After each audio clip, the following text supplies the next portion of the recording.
Definisi kepribadian menurut tokoh itu ada beberapa. Yang pertama dari Sigmund Freud. Sigmund Freud menyebutkan kepribadian adalah struktur yang terdiri dari 3 unsur, yaitu id, ego, dan superego.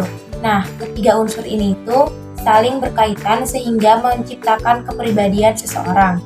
Yang kedua dari Henry Murray. Henry Murray menyebutkan kepribadian adalah hasil interrelasi antara kebutuhan psikologis dan tekanan lingkungan. Nah, yang selanjutnya ada faktor perkembangan kepribadian. Yang pertama itu ada faktor eksternal. Faktor eksternal itu faktor yang dari luar, yaitu kayak lingkungan sosial. Yang kedua ada faktor internal. Faktor internal itu dari dalam individu, seperti genetis atau bawaan dari orang tua.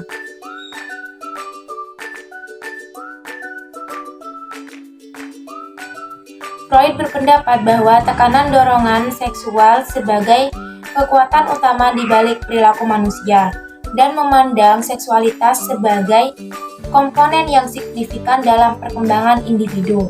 Nah, saya mengkritik terhadap teori Freud dikarenakan fokus Freud pada seksualitas yang terlalu sempit dan tidak relevan.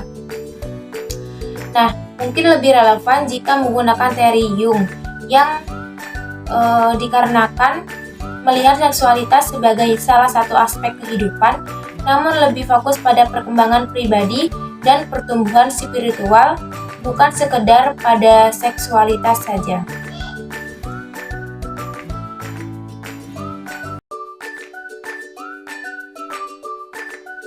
Freud memandang manusia melalui psikoanalisis dan menekankan bahwa perilaku manusia itu dipengaruhi oleh 3 unsur, yaitu yang pertama id, ego, dan superego.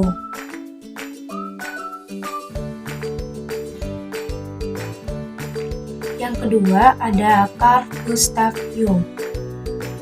Jung ini mulanya pengikut setia dari Freud, tapi Jung memiliki pandangan penting yang berbeda mengenai manusia dari aspek kehidupan. Jung itu menentang pandangan mekanistik dunia terhadap dunia dari Freud. Bagi Jung ini, tingkah laku manusia bukan hanya dipicu oleh masa lalu, tetapi juga oleh pandangan orang mengenai masa depan, tujuan, dan aspirasinya. Pandangan Jung ini bersifat purposif mekanistik.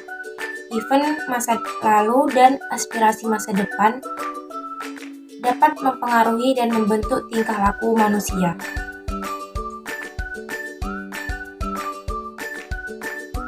Yang ketiga ada Alfred Adler. Teori psikologi individual Adler menekankan bahwa manusia itu sebagai makhluk sosial dimotivasi oleh dorongan-dorongan sosial dan tujuan subjektif yang mempengaruhi perilaku dan emosi setiap individu.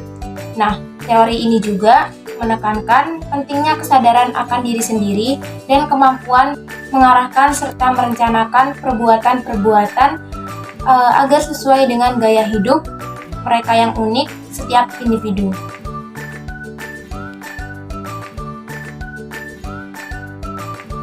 Yang keempat ada Erik H. Erikson.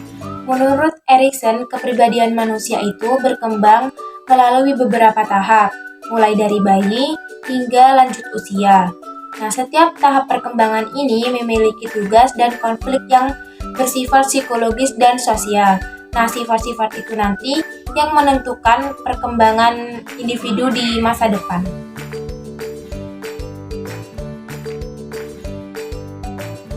Yang kelima ada Henry Murray.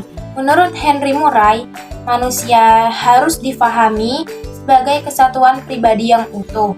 Setiap bagian dari tingkah laku manusia harus difahami dalam hubungannya sebagai fungsi lainnya, seperti lingkungan, pengalaman masa lalu, ketidaksadaran dan kesadaran, serta fungsi otaknya. Nah, itu semua harus ditangkap secara menyeluruh agar mengetahui makna dari proses kepribadian seseorang. Nah, dari kelima tokoh yang sudah saya sebutkan, itu memiliki pandangan itu memiliki sudut pandang yang berbeda tetapi saling berkaitan.